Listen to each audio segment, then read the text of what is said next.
កើធ្លាក់ចុះប្រជាប្រិយភាពនៃស្ថាប័នព្រះមហាក្សត្រនិងកងទ័ពនៅក្នុងប្រទេសថៃរហូតមកដល់ឆ្នាំ2025គឺជាលទ្ធផលនៃបម្រែបម្រួលសង្គមនយោបាយនិងការផ្លាស់ប្ដូរចំនួនខាងក្រោមនេះគឺជាមូលហេតុសំខាន់ដែលត្រូវបានវិភាគឃើញ 1. ការផ្លាស់ប្ដូរចំនួននិងផ្នត់គំនិត Generation Gap យុវជនជំនាន់ក្រោយ Gen Z និង Millennials មានទស្សនៈខុសពីមនុស្សជំនាន់មុនចំពោះស្ថាប័នខ្ពស់បំផុតការប្រើប្រាស់បណ្ដាញសង្គមការប្រើប្រាស់អ៊ីនធឺណិតបានធ្វើឲ្យការគ្រប់គ្រងព័ត៌មានការលំបាកយុវជនអាចស្វែងរកព័ត៌មាននិងការរិះគន់ដែលកាលពីមុនត្រូវបានហាមឃាត់តម្លៃប្រជាធិបតេយ្យ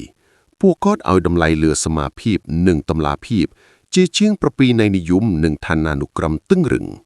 2. បញ្ហាច្បាប់ប្រមាថព្រះមហាក្សត្រមាត្រា112ការប្រើប្រាស់ច្បាប់ Les Majestés ឬមាត្រា112កាន់តែខ្លាំងក្លាដើម្បីចាប់ខ្លួនសកម្មជននយោបាយ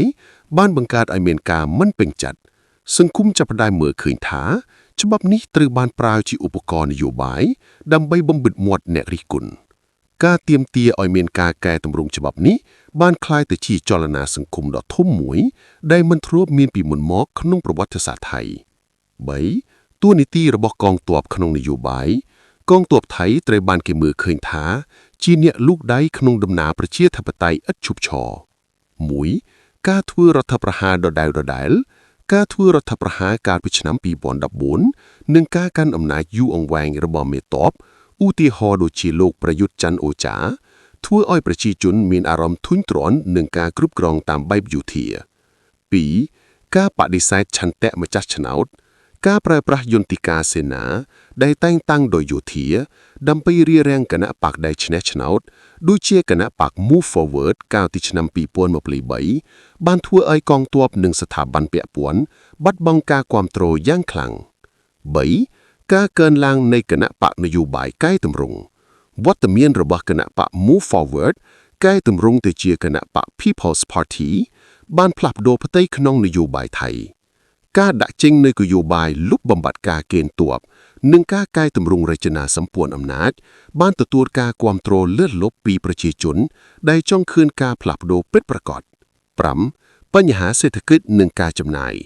ក្នុងស្ថានភាពដែលសេដ្ឋកិច្ចជួបការលំបាកប្រជាជនចាប់ផ្ដើមចោទសួរអំពីថវិកាជាតិដែលចំណាយទៅលើស្ថាប័នព្រះមហាក្សត្រនិងកងទ័ពដូចជាការទិញអាវុធឬនាវាមុតទឹក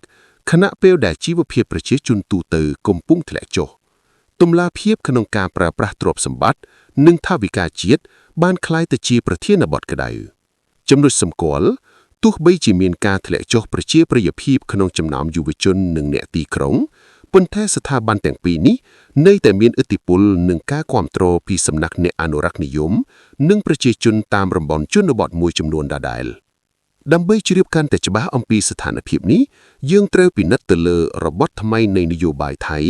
ក្នុងឆ្នាំ2024-2025ដែលបង្ហាញអំពីការប្រឈមមុខគ្នារវាងអំណាចចាស់ establishment និងចលនាផ្លាស់ប្ដូរថ្មី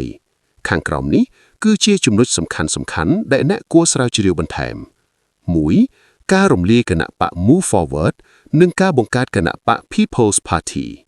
នេះគឺជាព្រឹត្តិការណ៍មួយសំខាន់បំផុតដែលធ្វើឲ្យប្រជាប្រិយភាពកងទ័ពនិងស្ថាប័នពាក់ព័ន្ធភ្លាំងចុះ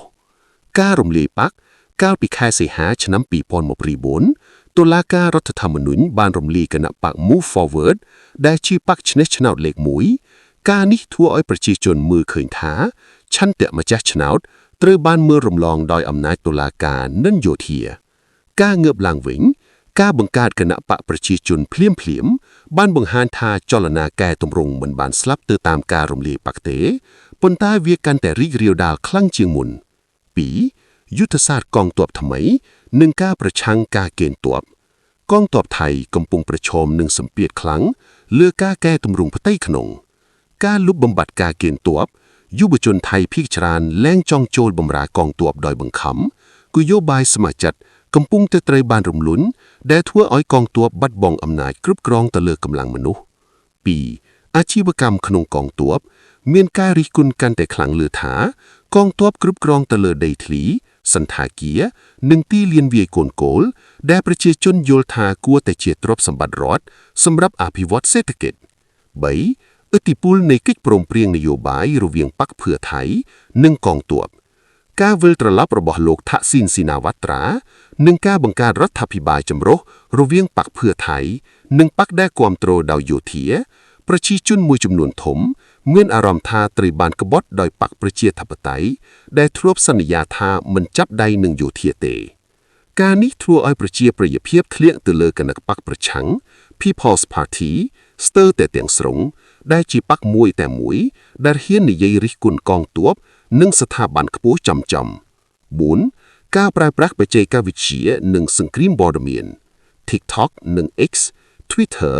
បណ្ដាញសង្គមទាំងនេះបានក្លាយទៅជាសមរភូមិមតិកុះករយុវជនបានប្រើប្រាស់វាដើម្បីលិកដដាងអំពីភាពមិនប្រក្រតីដ៏ក្នុងជួរកងទ័ពនិងការចំណាយខ្ជិលខ្ចាយផ្សេងៗទម្លាភាព